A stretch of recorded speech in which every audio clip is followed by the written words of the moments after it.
Welcome, ladies and gentlemen, to the 210th birthday of the poet Robert Browning.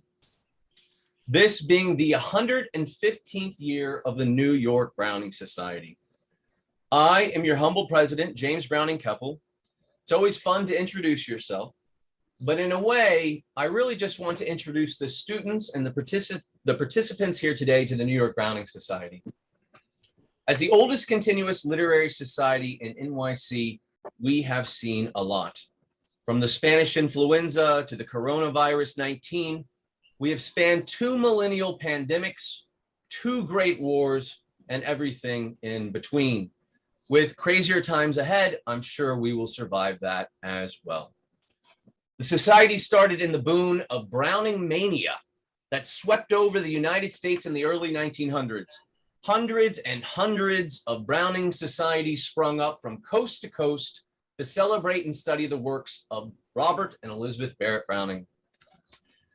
As you may know, the 19th Amendment was passed in 1919, allowing all women in the United States the right to vote. This was a major step in advancing women's rights, but it was also about normalizing women's place in society. During the time of Browning mania and the formation of the Browning societies, women had a unique opportunity to study the works of Browning in an academic, social, and formal environment that they were not necessarily allowed to access before. At that time, women mainly spent their time in church study groups. Due to the popularity of Browning societies, however, being formed, it would lead many frustrated ministers whose flock had gone astray to lament, "Women of the church, please put down the Browning and pick up your Bibles." Well, fortunately for us, they continued their academic research, social interactions, and the Browning societies, even up to the 1980s, would be formulated and run completely by women. A place to foster and advance the minds of many women for now over 115 years. The Browning Society has led the advance in supporting women's rights over the years. And in fact, Susan B. Anthony would donate her copy of Aurora Leigh by Elizabeth to the Smithsonian with the inscription that this was her most fond book that helped her change the world for women and the move for equal rights. In this new post-lockdown Zoom world, we have had to try out a lot of different strategies to continue our monthly meetings. Good or bad, this is our second May celebration that we have now met on Zoom for. Just to let the students know and to remind our members that our meetings before this new duration were always met in public at venues here in New York City. Our last full residing residence was at the National Arts Club, where we met for over 20 years. Before that, we had met in various beautiful churches, libraries, and a 40-plus year stint at the Waldorf Astoria Hotel. There are some advantages, however, and clear disadvantages to the Zoom meeting format. One, it's been a while since I've been able to shake hands with a lot of you, to enjoy the sound of a laugh rolling off the wood of a fireplace, the familiar intimacy of sitting in front of a lectern and hearing a speaker uninhibited bring forth their knowledge on the subject at hand, the questions, the answers, the suits, the ties, and women in beautiful dresses, that warm smell of coffee and freshly baked cookies waiting for an after-meeting social. The Browning Society meetings were a magical occurrence every month and has been a part of my life as a member for 14 of those 115 years. 6 years ago, I took over as president from the late and great Stephen Downey, who recently passed this last December. He will be greatly missed. Under his leadership, it was I who took over the 40-year-old New York City Poetry Contest from none other than the famed literary mind and poet, Professor Elizabeth Socolow. I've now been coordinating this contest for over 10 years. Our vice president, Dr. Robert Kramer, has been supporting the contest as well with his judging. Since he's not here, we won't give him a round of applause, but we'll give him a round of applause anyways, right? All right. Under my supervision, we have expanded this contest from 40 high schools to over 120 in the 5 boroughs.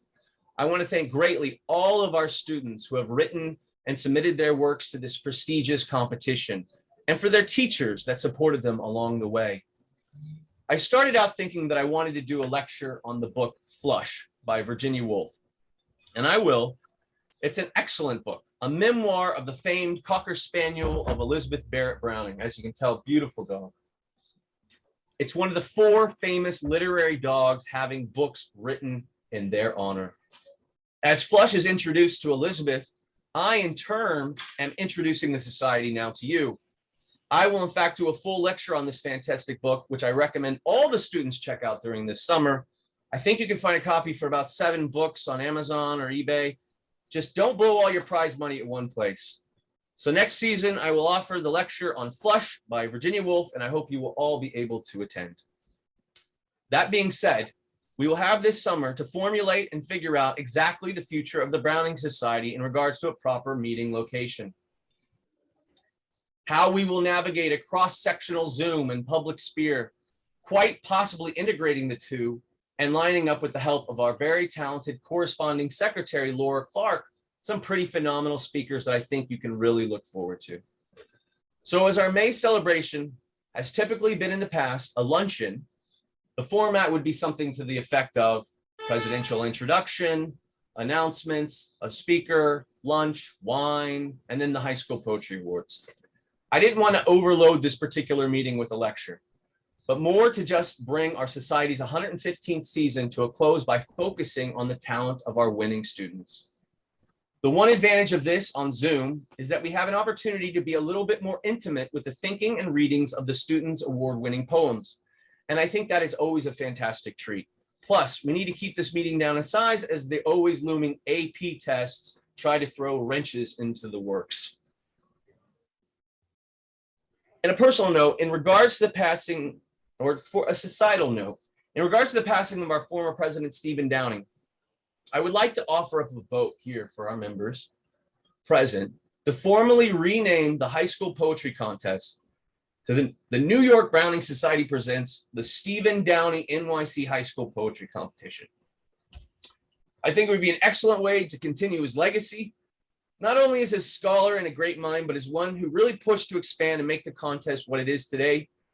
What say you members? Can I see a show of hands for yay or nay? Yay? All right, then it's settled. From henceforth, the Downey Award will be a prized value. Get a little emotional here. Oh. The Downey Award will be a prized value for all of our young minds here in the city going forward, and a great way to remember an old friend and comrade. With that being now established, I would like to introduce our award-winning poets and let them share with us their winning poems. Thank you so much for joining us today for this May and season-ending program from the New York Browning Society, and we look forward to a bright future for the Society in our upcoming season. The format I would like to introduce, I will introduce the poets, let them read their poems, and then having their thoughts on the inspiration for the poem and anything that else they would like to express. So without further ado, let's get to the winning poets. No one has volunteered to go first, so I will go by the list. Maya Rothbard, are you with us?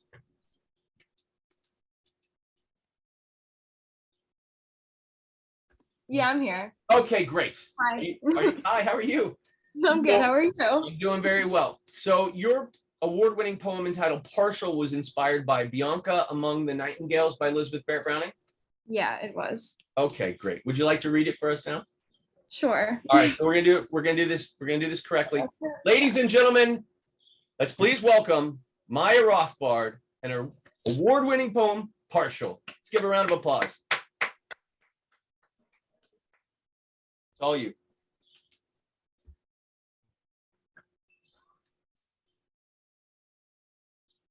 Maya.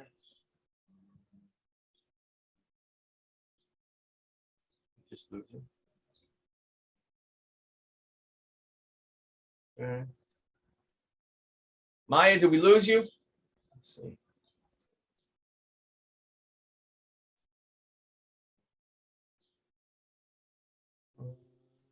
Not seeing Maya.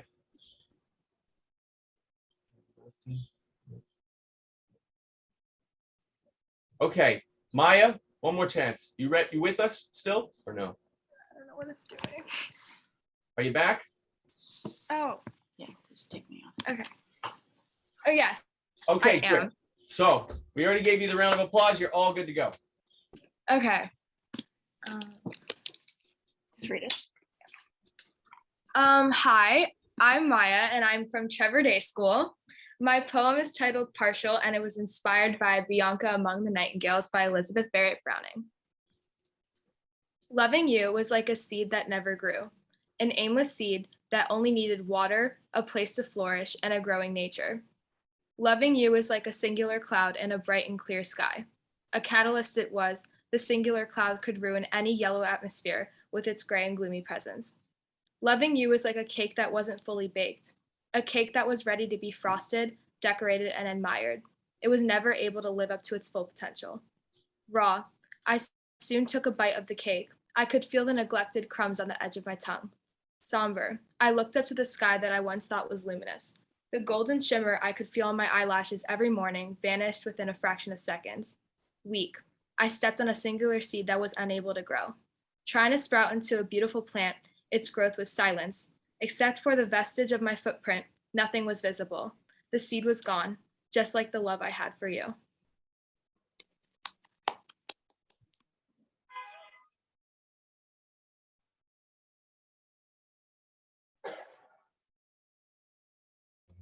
Now, is there any way that we can get you to read that poem one more time and just slow it down a little bit?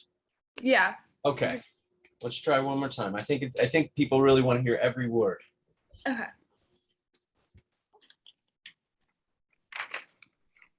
Loving you was like a seed that never grew, an aimless seed that only needed water, a place to flourish, and a growing nature. Loving you was like a singular cloud in a bright and clear sky. A catalyst it was, the singular cloud could ruin any yellow atmosphere with its gray and gloomy presence. Loving you was like a cake that wasn't fully baked, a cake that was ready to be frosted, decorated, and admired. It was never able to live up to its full potential. Raw, I soon took a bite of the cake.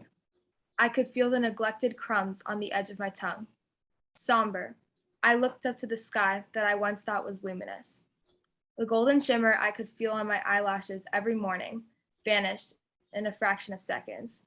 Weak, I stepped on a singular seed that was unable to grow.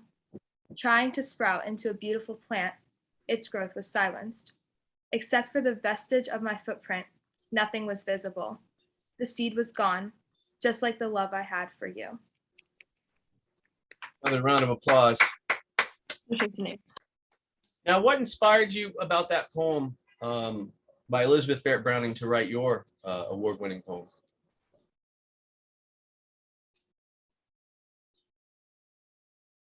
We're back. Maya, you still with us?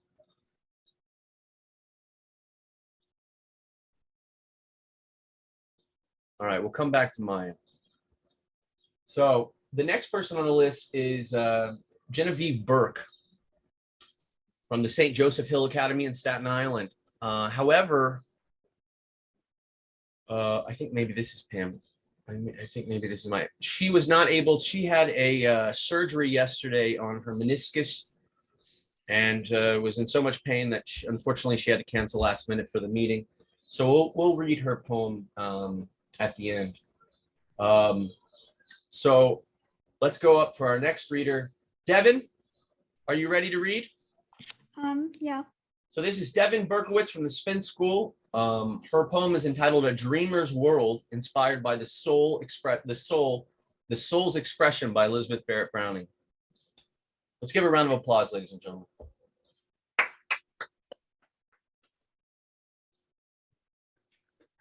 It's all you. A dreamer's words of fatal ocean depths cannot swim through the chapped and sandy lips that do entrap the soul and wings in clips. Of course, I long to chase and close in breaths that mingle thoughts and dole out justly deaths. And yet, alas, when fingers stretch their tips, in dullness to be drowned by waves and dips. They find release in disappointed breaths, and shadows stand to curse creation's womb. If I could utter spells of my own heart, break seals of paper that shut my tomb, allow my words to sincerely impart that I should lead the world to floral bloom. If not, then I should never truly start. Simplistic lies will one day conquer life, a storm reduced to breezes in my hair, a stutter and a cough on soiled air, a beauty cut off by a silver knife, until the peak is dipped in needless strife. For how can I convey what must be there if truth is fated to evade my stare, and in its flight find failure to be rife? It just will never reach the many ears that strain and wait in patience for their turns. And thus I shall confirm the very fears that speak of life's indifference to our yearns.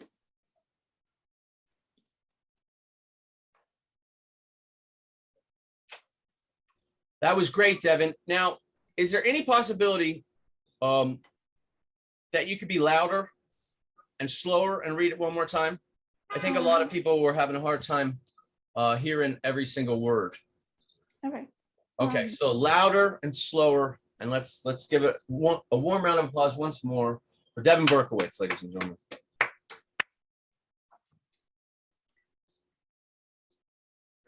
A dreamer's words of fatal ocean depths cannot swim through the chapped and sandy lips that do entrap the soul and wings in clips. Of course I long to chase and close in breaths that mingle thoughts and dole out justly depths. And yet, alas, when fingers stretch their tips, in dullness to be drowned by waves and dips, they find release in disappointed breaths, and shadows stand to curse creation's womb.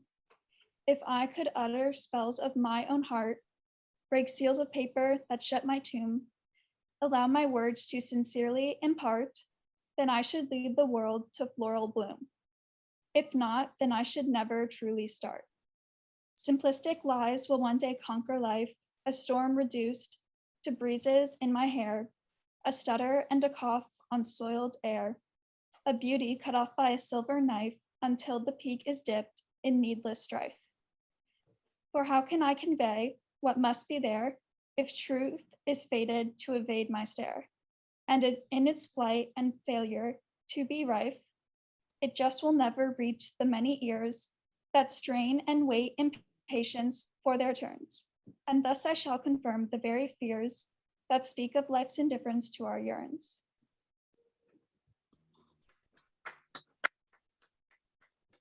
Now, Devin, I have a quick question for you. What inspired you about the poem, The Soul's Expression by Elizabeth Barrett Browning, to write A Dreamer's Words? I think just it was like really easy to connect to like the material she was like to what she was actually trying to convey. And I think I really liked the message because the poem is kind of about like how like almost like words and like even just humanity like isn't enough to convey like what people's thoughts are or what like the world has to offer. And so I just like tried to think of that same feeling and just like write it in like my own way. Well, thank you so much. Congratulations. You have an award-winning poet. All right. We'll go back to you guys in a second and open it up questions from for our readers, but let's go down the list. Our next poet, an award-winning poet, Emilio Merino, from the Monsignor Scanlan High School, has a poem entitled "Thy Beauty Whence May Blooms." Let's give a warm round of applause for Emilio, ladies and gentlemen. Thank you for having me. It's all you, boss. So this is a villanelle called "Thy Beauty Once May Blooms." Let me just pull it up. Thy beauty once may blooms, hands have no parallel spare, pours unto me as thou art life abloom. Pray death while death pray looms, as life is death, death is life, snared thy beauty whence may blooms. For a foe as such shall in tombs plead low, beauty of mine, heaven bear, pours unto me a star life abloom. Much is fitting I bidding wombs, since thy touch, for none may share thy beauty once may blooms. Fruit of Eden, milk of life illumines thy breast, while life in thy glare pours unto me a star life abloom. Whom God blesses thus, thy plumes I vow entomb, as white grooms thy hair, thy beauty once may blooms, pours unto me a star life abloom. Thank you. Now you're not getting past me. Everybody's got to go 2 times. Slow it down, enunciate, and let's get a little louder, okay? One more All time, right. ladies and gentlemen, for Emilio. Thy beauty whence may blooms, hence have no parallel spare, pours unto me as tower life abloom. Pray death, while death's prey looms, as life is death, death is life, snare thy beauty whence may blooms. For a foe as such shall in tombs plea, lo, butte of mine heaven bear, pours unto me a star life abloom. Much is fitting I bidding wombs, sense thy touch, for none may share thy beauty whence may blooms. Fruit of Eden, milk of life, illumines thy breast, whilst life in thy glare pours unto me a star life abloom. Whom God blesses thus, thy plumes I vow entomb, as white grooms thy hair, thy beauty whence may blooms, pours unto me a star life abloom. Thank you so much, Emilio. Now, what inspired you to write this poem? Well, the first thing you might have noticed about the poem is that it's written in Old English. So I started writing back in 3rd grade when I was 10 years old. And my teacher, Miss Garcia, who's always been supportive of my work, encouraging me to publish my work, setting my foundations in this art, she introduced me to this archaic style.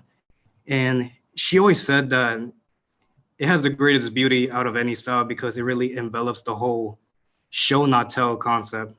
And it's true because a modern translation of this poem would literally be, your beauty where May is has no rival and pours life unto me because you are life. So the archaic style really brings the show not tell, gives it that sort of suave, so to speak. It really gives it that romantic language from the time period. And in simple terms, the poem is about a man who bolsters his wife's beauty, expressing how he still sees her as beautiful even though she's aging, which is why I put the lines, whom God blesses thus, thy plumes I vow entomb, as white grooms thy hair.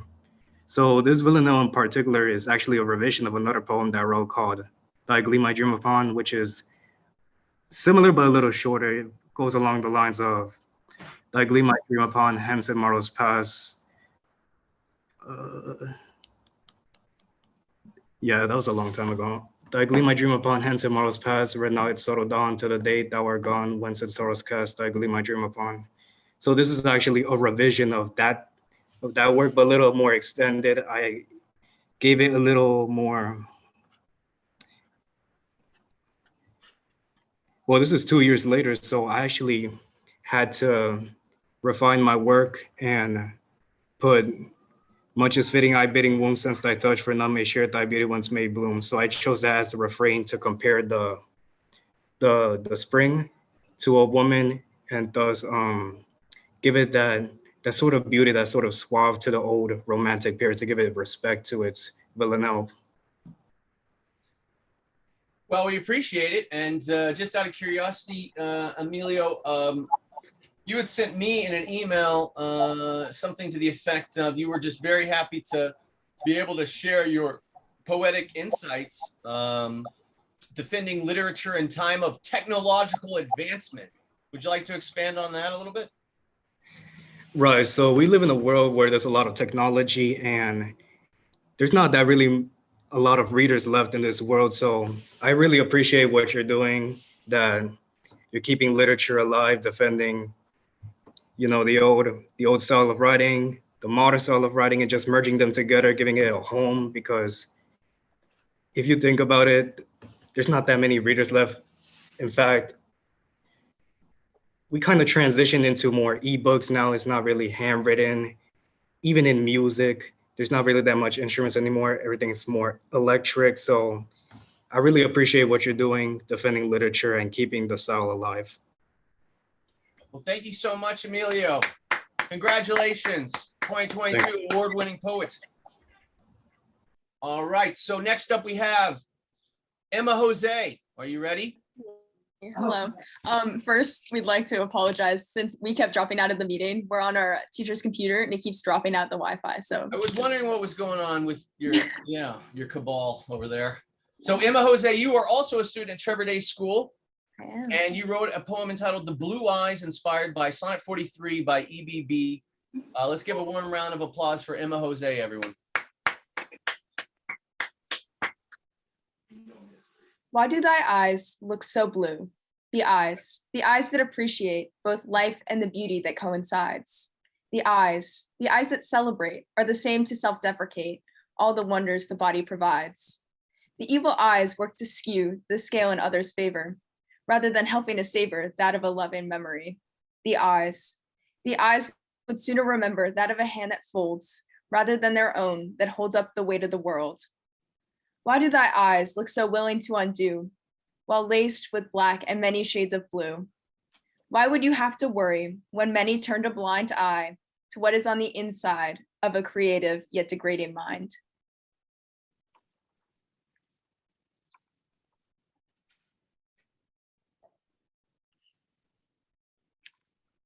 I think that you're muted.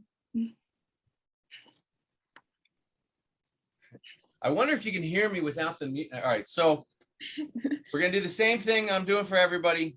Slow it down this time. We're gonna do it one more time. Slow it down, and let everybody appreciate every single word. Why do thy eyes? A word for what, Alan? All right, you ready?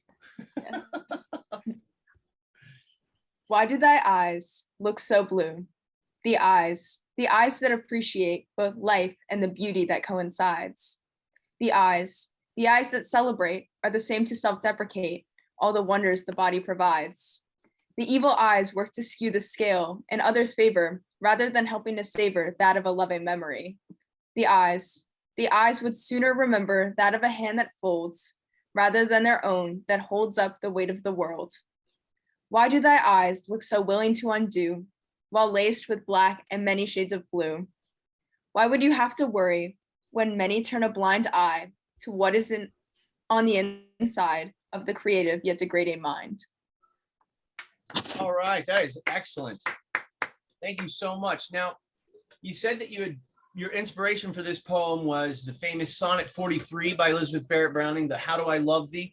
What struck you about that poem to inspire this particular poem of your award-winning poem of yours? Thank you. We had read it in class when we were discussing Elizabeth Barrett Browning in my English class, and this poem struck me with the repetition, how I love thee, and naming all these different ways, and then also the love theme in general. And then I kind of took it in a way of, I wanted to create something that both used the repetition and used the rhyming scheme, but then also question this idea of love, both in the self-love and then giving the blue eyes more than one meaning, whether it means sad or whether it's talking about literal blue eyes or if it's talking about bruises around the eyes. But it gave many different reasons to write this poem. And I felt like, especially with like the poem and being inspired by like the way it was actually written, it kind of inspired my work. And then I'm really happy that it's been able to go this far and to have an award now. So thank you for that opportunity. Thank you. Let's give a round of applause, ladies and gentlemen. Emma Jose. And like I said, we're going to open this up to all the members so that we can ask some questions from these beautiful, talented students. We have one more with us, I think two, but let's go with Arlette Gindi. Are you there with us? Hi, I'm here. Hi, how are you? I'm good. How are you? Doing very well. So I'm showing that you go to, because I have my notepad on the keyboard and it keeps scrolling down. You are a current attendant at the Ramaz Upper School here, Yes. and you wrote a poem entitled Through the Glass Pane, correct? Mhm. So Yes. let's give a warm round of applause, ladies and gentlemen, for Arlette Gindi. It's all you. Thanks. Through the glass pane, the world opens itself for me. I melt past lakes and through lush green trees, Pleasant particles sift softly through my feathers like flowers in a sieve. I perch myself atop a dusty white windowsill, red brick surrounding its cracked borders. A pepper gray man bounces children on his lap, singing birds in the wilderness. A woman coos with every bounce. Dazzling sunspots dance around the room as the family laughs together. The air is sweet where they are, and my feet are glued to the windowsill. Soon stone scolds my feet, screaming at me to remove them. I fly from the ledge, wishing to return from the moment I do. A month goes by and the air begins to feel crisp. The trees are lush with orange-colored leaves. The lakes get cold and green water turns black. I fly to my window as I do most days, but my family isn't there. Nobody's laughter prances through a cracked border. Cries erupt from my window. My family is burnt red faces and tear-stained cheeks. I flee from my window to escape the pain. I see the orange-colored leaves and the lakes with their almost frozen waters. I see the world that once opened itself for me. I spot the blue skies above and heaven's twinkling eyes. I fly towards them singing my song, singing birds in the wilderness. Thank you very much, Arlette. All right, one more time, slower and louder. Can you do that? Yes. Okay, one more time, ladies and gentlemen, Arlette Gindi. Through the glass pane, the world opens itself for me. I melt past lakes and through lush green trees. Pleasant particles sift softly through my feathers like flowers in a sieve. I perch myself atop a dusty white windowsill, red brick surrounding its cracked borders. A pepper gray man bounces children on his lap, singing birds in the wilderness. A woman coos with every bounce. Dazzling sunspots dance around the room as the family laughs together. The air is sweet where they are, and my feet are glued to the windowsill. Soon stone scolds my feet, screaming at me to remove them. I fly from the ledge, wishing to return from the moment I do. A month goes by and the air begins to feel crisp. The trees are lush with orange-colored leaves. The lakes get cold and green water turns black. I fly to my window as I do most days, but my family isn't there. Nobody's laughter prances through a cracked border. Cries erupt from my window. My family is burnt red faces and tear-stained cheeks. I fly from my window to escape the pain. I see the orange-colored leaves and the lakes with their almost frozen waters. I see the world that once opened itself for me. I spot the blue skies above and heaven's twinkling eyes. I fly toward them, singing my song, singing birds in the wilderness. That was excellent. Now, Arlette, what was the inspiration for this particular poem? Most of the inspiration for this poem came from my life as a kid and kind of what my family went through after my grandfather passed away. And I thought that maybe approaching it from a different angle, maybe through the eyes of a bird, because there are always birds outside of their house, it would maybe add a new perspective and a little bit more dimension to what my family and I were kind of like stuck in the middle of. Well, that's fantastic. And you actually submitted several poems. We only asked for 2, but you had more than that. So I'm just curious, are you someone that's been writing poetry for a long time? What's your thoughts on poetry right now? You heard Emilio's perspective, you know, fight technology, go for poetry. Are you on that same wavelength? Of course, I love poetry. I love reading it and I love writing it. And I think that it sadly is becoming sort of a dying art. And like Emilio, I really want to prevent that. And I think that just the more I write poetry and the more that I love it, the more maybe I can pass it on to other people my age and kind of keep it going, you know? Yeah, and hopefully eventually you'll become a member of the Browning Society. Hopefully. Let's give a round of applause, ladies and gentlemen, for Arlette Gindi. All right, now we have one more on our short list, but I'm assuming since they all are sharing the same Zoom, Kate Giffler from the Trevor Day School. Are you with us still?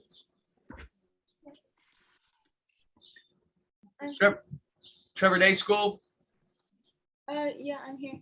Okay. Would you like to share your poem entitled Dishes? Sure.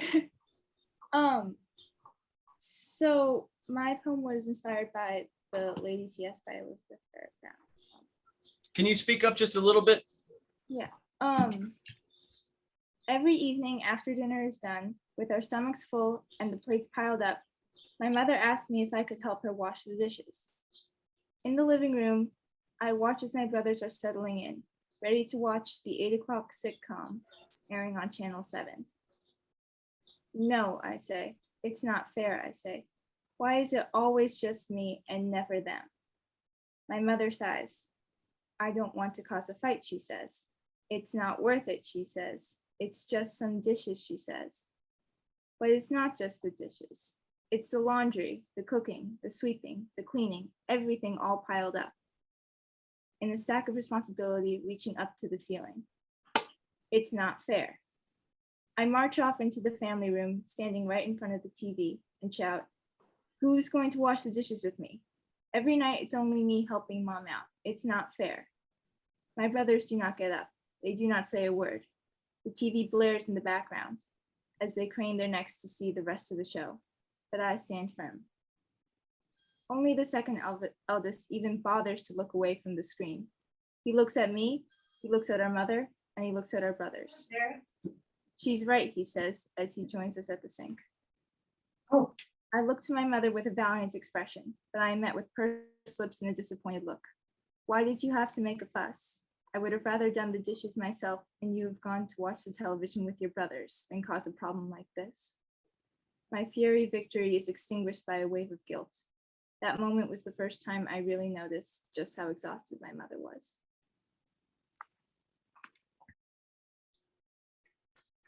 And that was inspired by Elizabeth Barrett Browning's poem, Ladies Yes? Yes, I thought that the theme of a lot of the struggles that women go through and the expectations kind of matched with it. Well, thank you so much. What, are you a junior, sophomore? I am a sophomore. Sophomore? So next year we want you to compete again and go for the winning poem this time, okay? You were this close. You were this close. But thank you so much. So for all the members that are, thank you all that have come here, but we have some members. Let's open it up for our members. Herb, Tom, Candace, Nancy. Would anybody like to make any comments on these award-winning poets? I guess everybody's got to unmute because nobody's. Pritka? I think they were all lovely. Oh, great. Pritka, what was your thoughts? No, it's just it was a comment and a question. First of all, congratulations, everyone. I really enjoyed your poems. And I know how much effort it takes to put yourself out there, to put your poetry out there into the world. And I hope you enjoyed your reading as much as we enjoyed it too. So I just had a question for everyone, and this is coming from somebody who did not go to school here in the States. How did you encounter the work of Robert and Elizabeth Barrett Browning, and what really drew you to their work, those of you who took inspiration from their work in your poetry? So open question if anybody wants to talk about how did you encounter their poetry in school, and why specifically the Brownings? What did you find in their poetry? How did their poetry speak to you? So I just love to know about this. Thank you.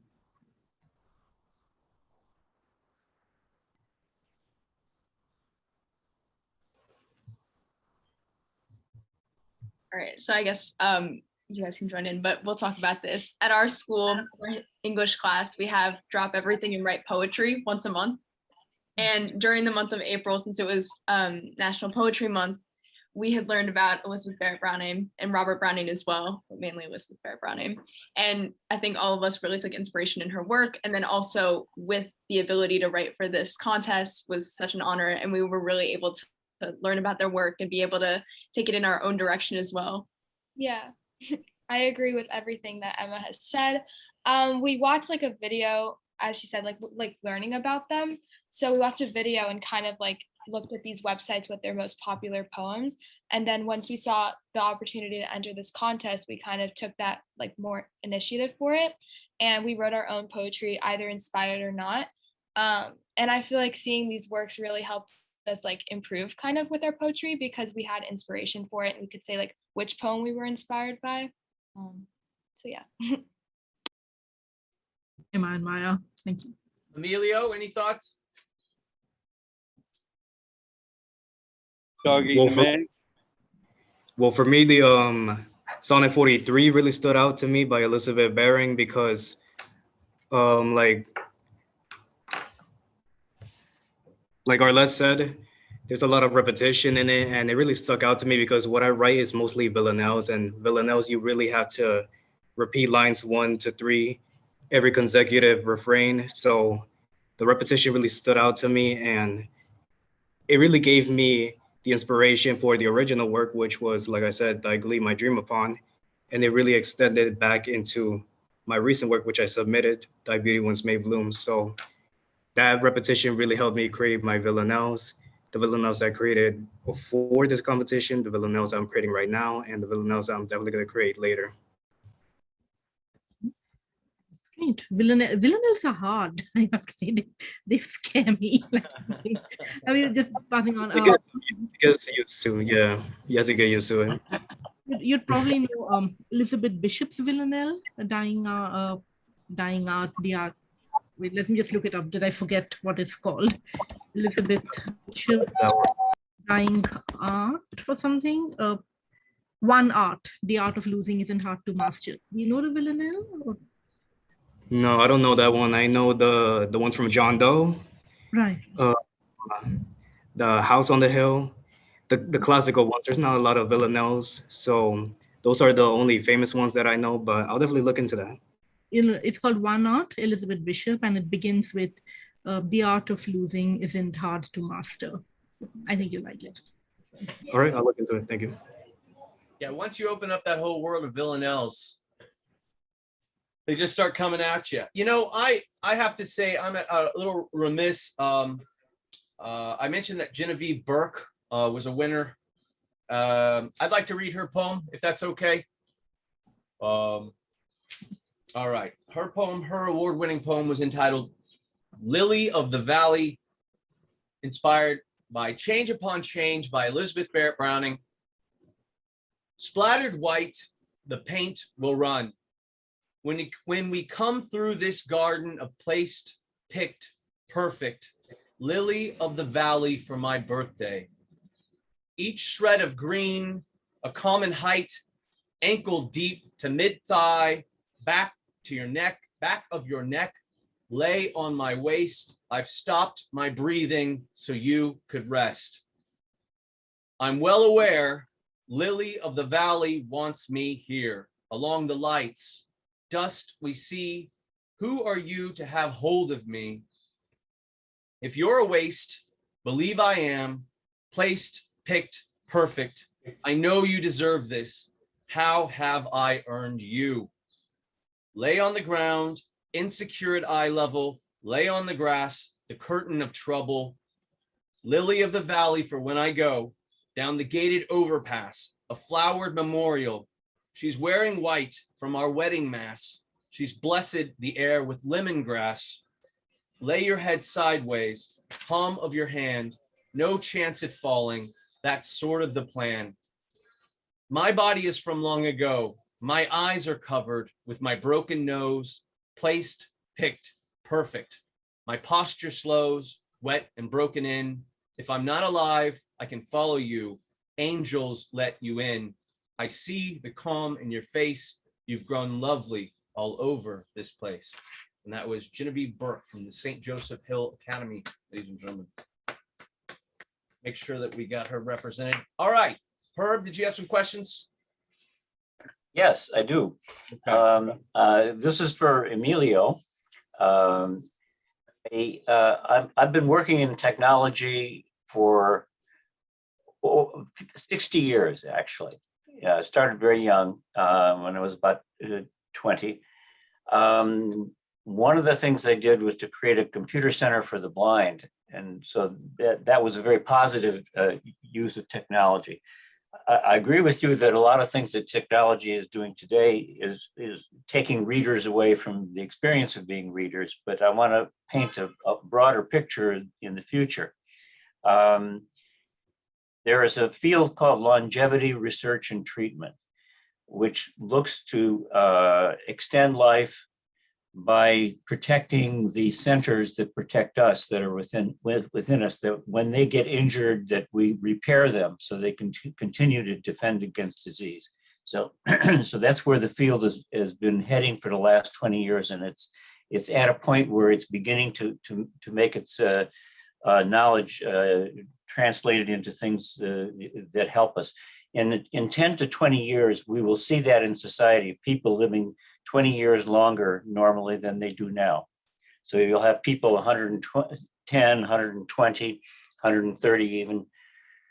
Those are people who are going to have a lot of free time to look into Elizabethan poetry and, you know, Robert and Elizabeth Browning and poems that you guys are going to write. There's going to be a lot of people who will have things to say and do maybe what younger kids in those generations with more people involved in poetry because of that kind of leisure time. They'll be wanting to write something about their life based on what you guys have said about yours. So I see technology as having the potential to be partners with individuality and longevity, both. The three of them are going to spin out a different kind of world in the next 20, 30, 40 years. And just wanted to share that thought with you and ask if you have any thoughts in association with that. You know, the possible role of poetry in that kind of future.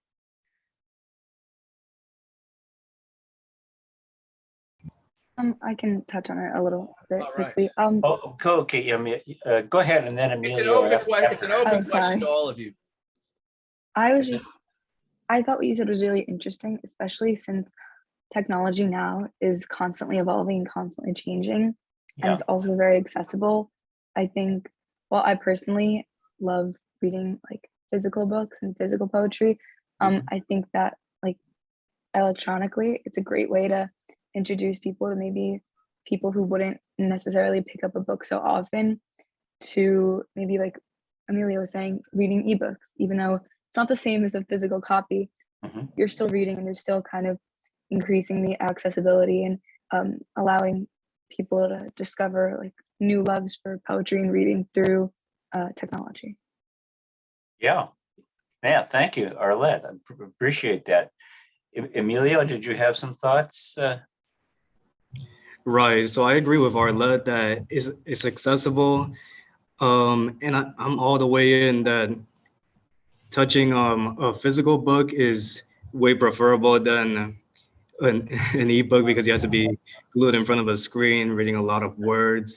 Sometimes there's audio, which makes it a little better, especially for those who can't see, those who so technology does have a important part in that, and it's sort of a quid pro quo. So it has its disadvantages, it has its advantages.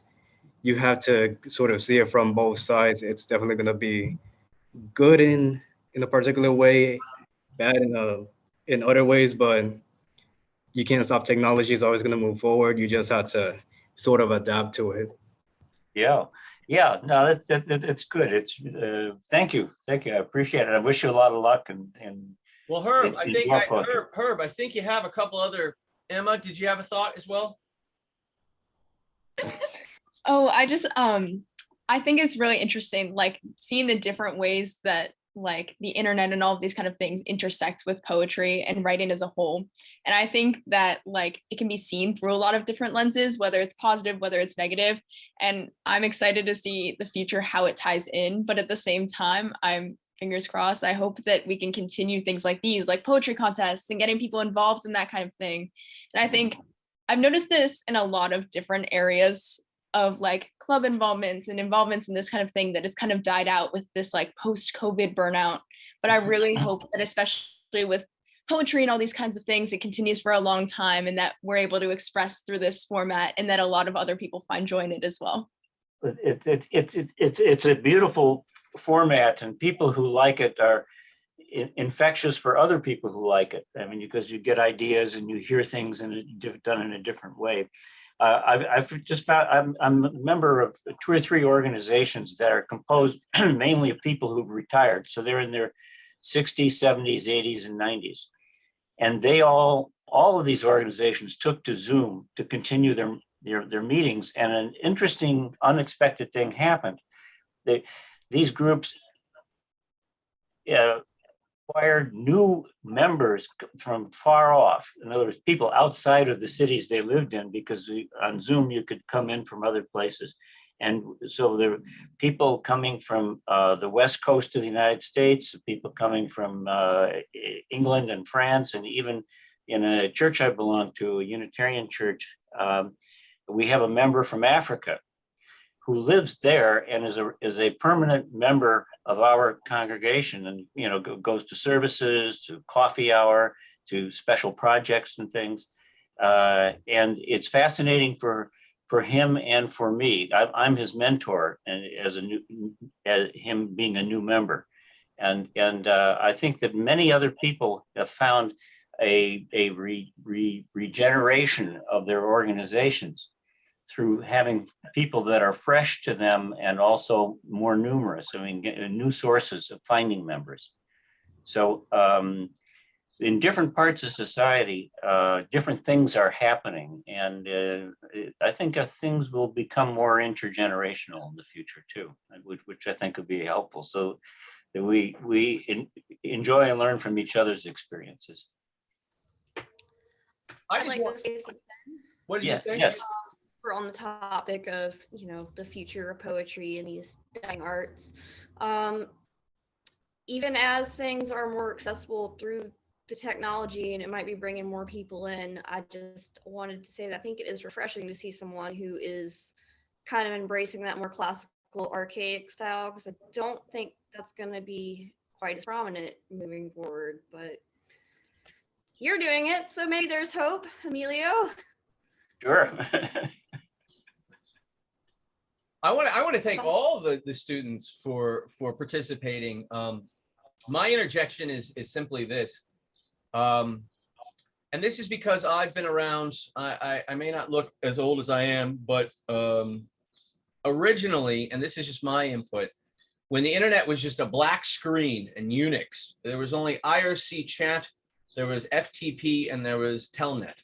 And on IRC chat, what we did to keep the poetry rooms open was we created the robots, the chat robots, which is now the eventual artificial intelligence that we're dealing with. And artificial intelligence through the years has always strived to attain the one thing that they haven't been able to really master yet, which is poetry.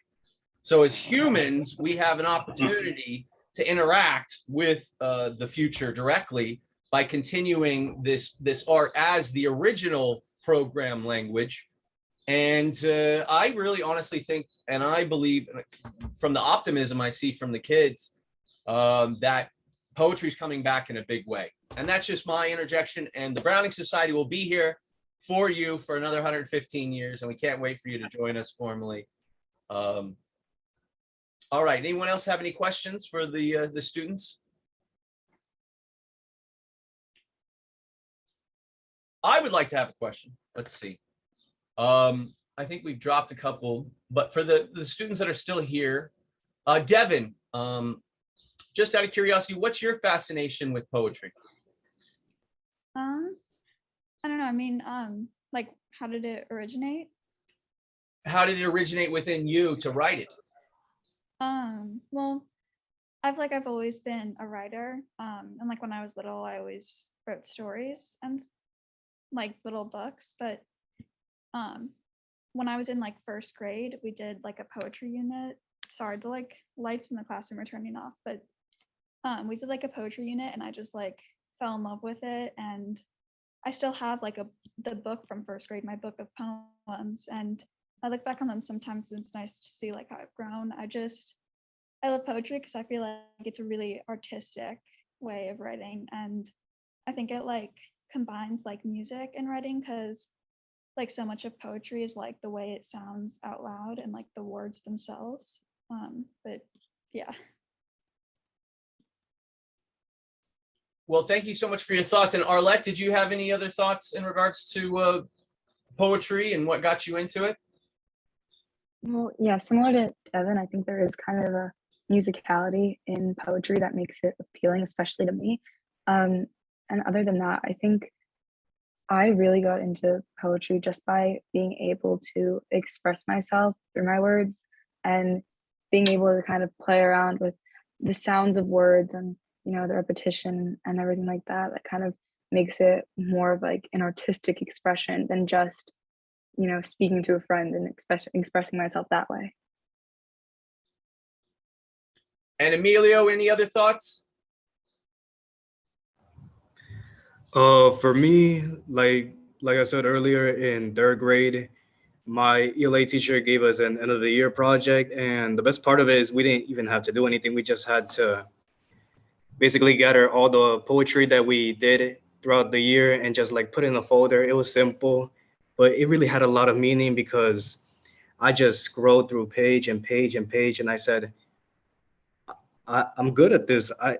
I could possibly make a career out of this. So she really encouraged me to actually make a career out of it and write short stories. So that's where it started. I wrote short stories. I wrote poems, plays for my school, and I'm currently working on a book. I'm about 2 chapters away from finishing it. After that, I just had to write a query letter and send it to a literary agent. So I just want to make it a career, make a difference, because for me, in my opinion, when you write something, you don't have to write a million pieces of literature. You just have to write that one piece that makes a difference to at least one reader. If it makes a difference to at least one reader, then it's worth all the work. Pritka, did you have any more thoughts? No, I'm afraid not, but thank you very much for inviting me, and I really, really loved hearing the poetry. I'll be teaching a creative writing class. I'm an MFA student, and before that I did a PhD, and I'll be teaching creative writing for the first time in fall. So this is the future of literature and poetry is in good hands. Thank you so much for having me here. Let's give a round of applause for all the award-winning student poets. You did an amazing job. So I'm going to get into the mail you guys' award certificates and your award-winning $100 checks to you this weekend. And we're going to have this video posted on YouTube and also on our website at nybrowning.org so that everyone that didn't make the meeting can have an opportunity to check out all your fantastic works. I just want to say thank you and keep the vision alive, because I do believe that poetry is the oldest form of language programming, and it's coming back in a big way. And thank you so much for all of your inspiring words. And we look forward to next year's contest for the seniors. Good luck in your future. And thank you guys, everybody, for coming out. I thought it was a fantastic program. Let's give a round of applause for everybody involved.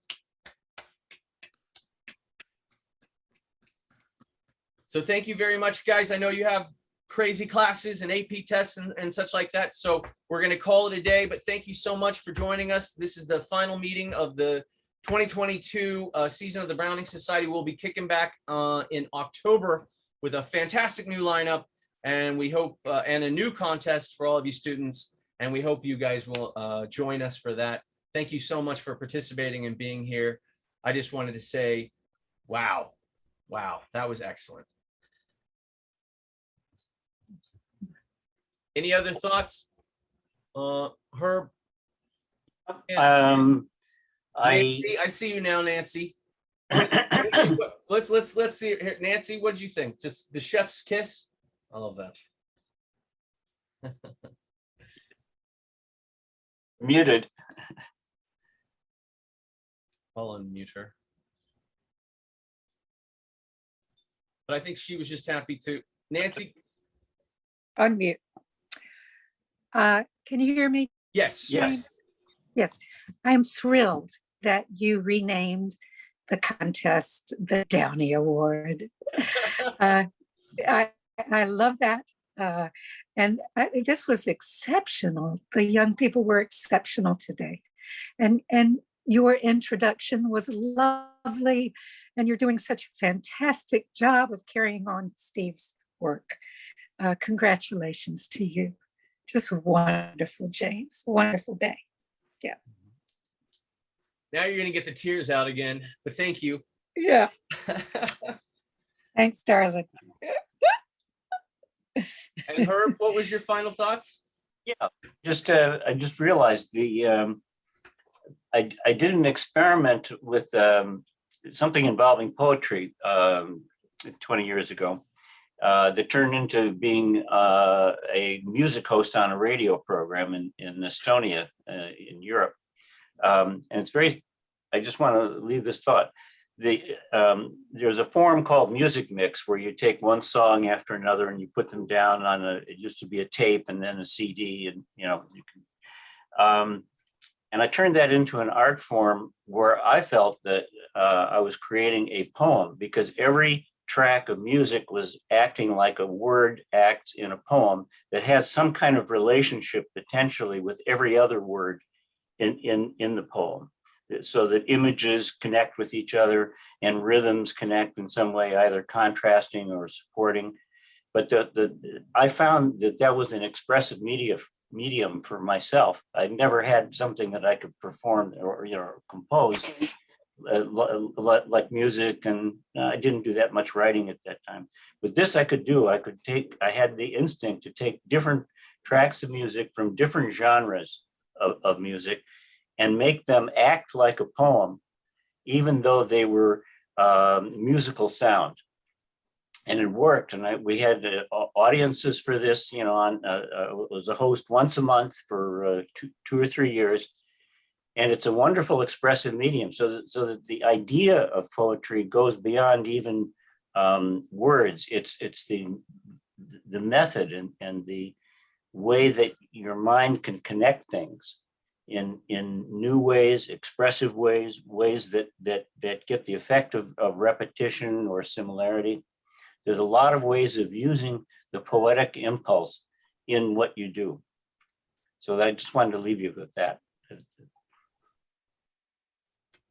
Thank you so much, Herb. I think this was a fantastic meeting. It was. I think this is a great way to end the season. I want to thank all of our young poets. Arlette and Emilio, I know you guys are still with us right now. Just to let you know, we will have all this video up shortly. And I'd also like to invite you out. Usually the New York City Poetry Festival is the last weekend of July. However, this year it is going to be September 10th and 11th. And I will give you more information about that, but we do a New York Browning Society show. So I'd like to invite you guys to come out on stage on Governor's Island and join us for the New York City Poetry Festival and read your award-winning poems. Just putting it out there. It's a lot of fun. And with that, I say we conclude the 2021-2022 New York Browning Society meeting with a thank you, and we look forward to the upcoming season. Thank you. Good so luck, much. everybody. Good luck. Thank you. Bye. Thank you.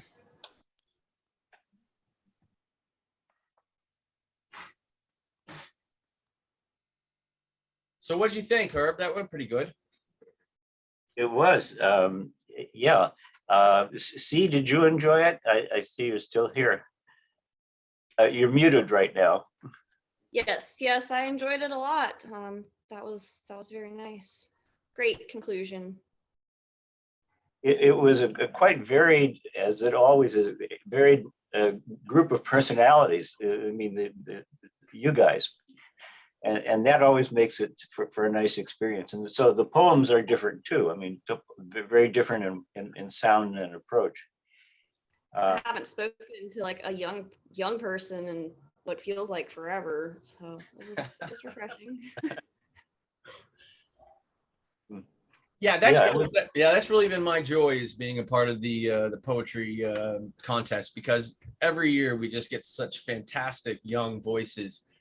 And as you, well, from my experience as a poetry publisher, is that, you know, people usually get inspired to write poetry when they're of that age, 16, 17, 18. And a lot of them burn out. They go into careers, they go into finance or political or whatever they do. But at that particular age, it's like really hot inspiration for them to write poetry. So I think it's great to tap into that talent and that passion, That emotion. you know, before people get too disillusioned with life, I suppose, or whatever. We had a group once who said they started writing poetry around the first grade, and they felt there was something different about them, but they knew they were a poet, that they had to do this kind of thing. You know, and they just looked for opportunities to, and it was self-identifying. Yeah, I think it's early on. Absolutely. Myself, I started writing poetry at the age of 8, I guess, 7 or 8. So yeah, that bug catches early. And I'm just glad to see, I was just glad to see the fortitude of people like Emilio, and I think we made a match, Arlette and Emilio. No. But they have that same sort of belief that, you know, they're going to hold the vanguard, hold the line. And I think that's just amazing, because that's the kind of energy we need going forward to continue this society. Well, the society really does, it serves a lot of purposes, and certainly as a guidepost for young people, kind of, you know, on the sidelines, neutral, you know, open to who they are, and it's very valuable. I remember when I first joined, it was just such a different kind of experience, and I had to be persuaded. I didn't know at first, you know, was this for me, and you know, but I remember. I remember the Book of Knowledge from 1903. It was a used set bought in the 1920s by my mother's family for her to use. And there was poetry in it. There was 20 volumes of experiences. So it acted as a spiral. There were maybe 5 or 6 different topics. There was science, there was poetry, there were, you know, other things, history. And so it would go in a spiral through each of the 20 volumes. And the poetry was laid out so beautifully in Beaux-Arts style, 1903, you know, it was still present. And it was just such charm. And I was just lucky enough to have that around me and not know that was not the norm, you know, but an earlier form of expression. And I was reading it in 1940s and 50s. Now was a long time ago. I had older parents. I remember the old Childcraft books. I still got those. I should go see if they have anything on poetry in them, actually. But I had older parents, so my mom was very into the writing and classical literature stuff, so I got exposed to it. But I will say that my generation, where I grew up, they just, all the video games started coming out, and that was it. Like, I never found groups of people like this around me. So I'm happy to be a member of the Browning Society and see people trying to keep this stuff going. It's nice. Well, and that's one of the things that I've noticed, is that because of the whole video games and the this and that, the kids that you're seeing, the award-winning poets that we had today, they've rebelled against that. I'm pretty sure Emilio's not going to go home and jam the Xbox, you know? Yeah. So I think it's kind of refreshing to see that sort of counter movement against.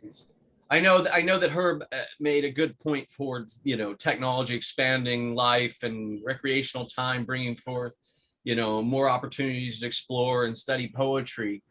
but also, you know, just having that sort of young voice that says, you know what, I don't need the technology. I can pick up a book, and that's the oldest technology. And I'm sure that you can find a lot of value, more value than what's being offered currently.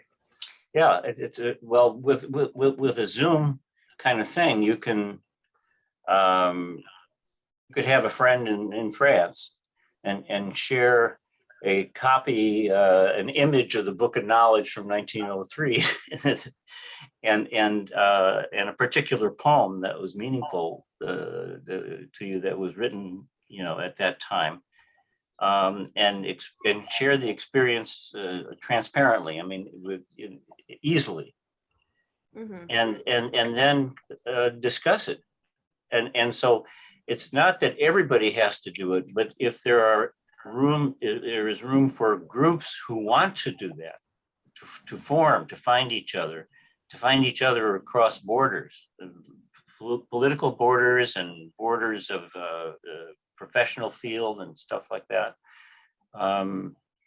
My wife has a book group based on children's authors. And there's a particular children's author that a number of the people found they had in common. It was Maud Hart Lovelace from Minnesota, who lived, her childhood was 1900 to 1920. And she started writing in the 1940s, fictionally, but based on her biographical experience of her and two friends. Oh, that's the most fun right there. So so her name was Maud Hart Lovelace, and she won the 100, being selected one of the 150 greatest Minnesotans in history, and the number 150 was picked because it was the 150th anniversary of the state, and so they were in the historical museum. They had a big exhibition of all these people. Bob Dylan was among them, and Mary Tyler Moore, and Maud Hart Lovelace. And there was a letter from my wife being the winning nominee, because several people had letters about her, but hers was the most interesting and helpful. So that was part of the exhibit. That's really neat. So, we need that. Yeah, I agree. So Fanny just logged back in. David, Fanny, you still with us? She's on mute. Well, we can unmute. I have to ask to unmute. Ask to unmute. Yeah, right. There we go. Here. Did you guys get to hear some of the poems? Yes, they were excellent. They were fantastic. And Fanny, can we hear your beautiful voice? Oh, thank you. Thank you for coming.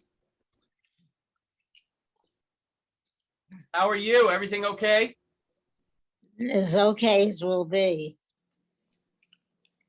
Any puns? Any new puns? You sound good. You sound good. Very, very nice. Do you have any puns you want to tell them? Do you have any puns you want to tell them? No, I wish I had. With me, my memory is better. All right, so maybe we'll just do a lecture on the puns of Fanny at one point. I'm sure you have a whole book's worth. Did any of the poems remind you of anything, Fanny, that in some way, some time or person or thing that happened?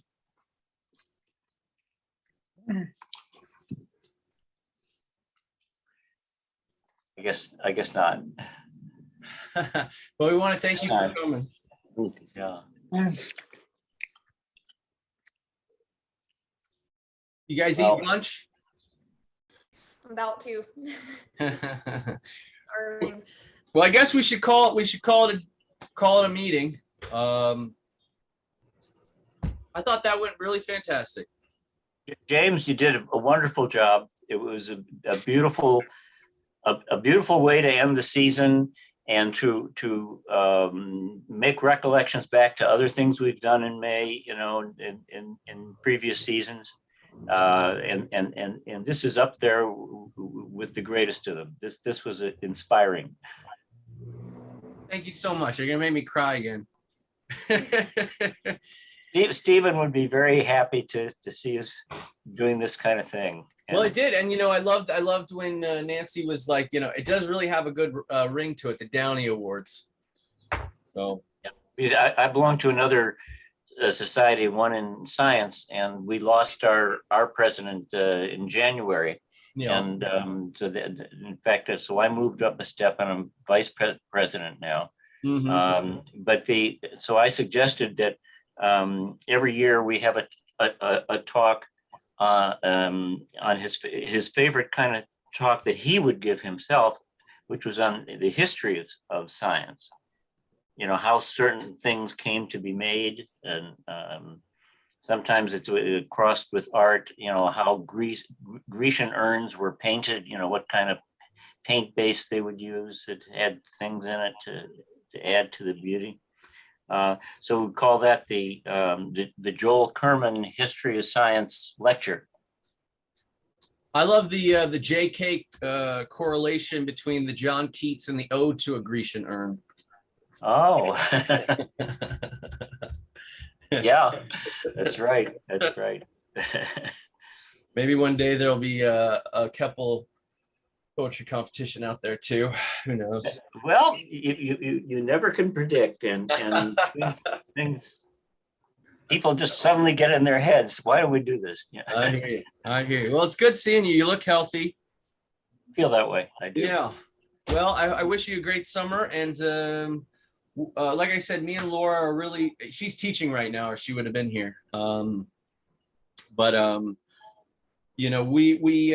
when Downey passed, he passed along a large amount of Browning Society history and books. Robert Kramer, it takes up like 2 parts of the massive bookshelf he has of all the Browning books and all the history. And me and Laura went over there, and we went through it all. And I don't know if you got the newsletter in the mail. I sent one to you. I did today. Yeah, it came a couple of days ago. We didn't go down to the mailbox for 2 or 3 days. Well, that stamp is old. Did you see the stamp on the envelope and the stamp on the bottom? We found that. I saw that red stamp in the back. Yeah. I couldn't make out what it said, but it's an old stamp, so it's hard to like get it really to be 100%. It just says the New York Browning Society Incorporated around the book. Oh, okay. But yeah, okay. So I'm trying to bring some of the past back to the future, and I think it'll be fun. Laura's excited, so if Laura's excited, I'm excited, and I'm excited as well. We're gonna figure out something, and we're gonna make it into something nice. The thing with the meeting, and what's her face said, Emma Jose, she said, living in this post-COVID world where, a lot of people are not meeting at societies and doing all the stuff that they did before. I wonder if that's going to, when that's going to change again and back. I don't want to say return to normalcy, but I will say return to actually maybe a renaissance, if you will. I think so. It would be nice after people being deprived of it, they have a new zest for this sort of stuff. Well, it's really things like this have been appreciated during the pandemic of being very, very restoring and social. Yeah. So it helped not only get through, but make more of us in the process, so that we could make more for each other in the future. That's how society works, and when it's doing the right thing. And I think there's a way that we can bridge that gap so that we can bring a Zoom and a live meeting into the same place. I think that's really the future. So we can have Priya, or whatever from San Diego join us, and also have a live meeting. Maybe it would be something like a screen with the Zoom on the screen. Yeah, that's right.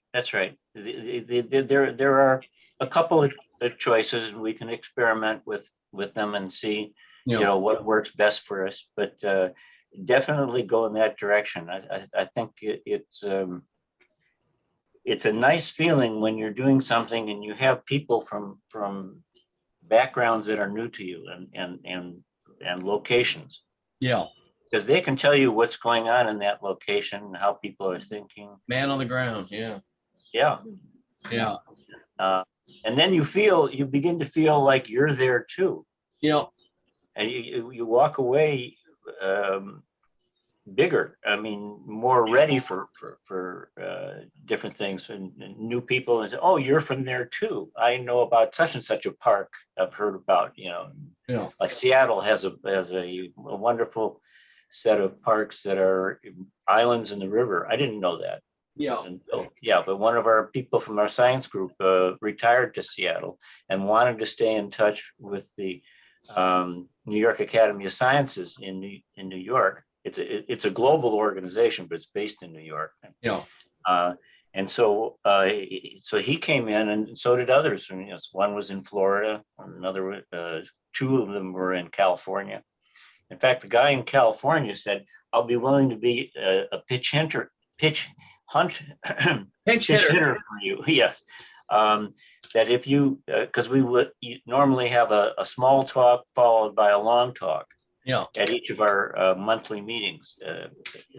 And so he said, if you want me to do, a 45-minute talk to you for you instead of the hour and a half one that is the big one, he says, anytime you want, I've got 20 of these in the can, so to speak. They're ready. I have all the slides. Yeah.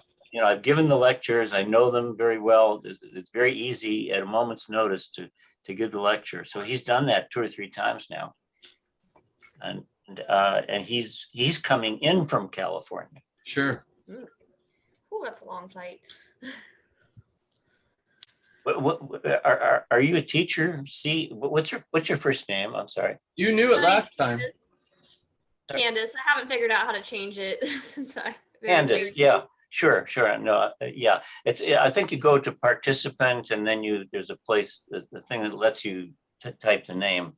Yeah, I thought I changed it before, but it went back to C, so I'm C now. Well, what's funny, Herb, is that last meeting you called her Candy. I thought that was pretty intuitive of you. Are you Sweet. intuitive? She's sweet Candy. Yeah. That's it. Now I remember. Now. Yeah. Do you how long have you been coming to meetings? I know. A few months now. This is my is it 5 or 6? 5 or 6, yeah. She's a dues paying member. So you like what you have? Very much. I love talking to all you guys and hearing everybody's opinions, and every meeting has been interesting in its own way. It's amazing how we keep hitting that sweet spot. Yeah, that's right. What'd you say? Bob McNeil is the character. That was a fun one. Yeah. Lots of fun personalities, like you say.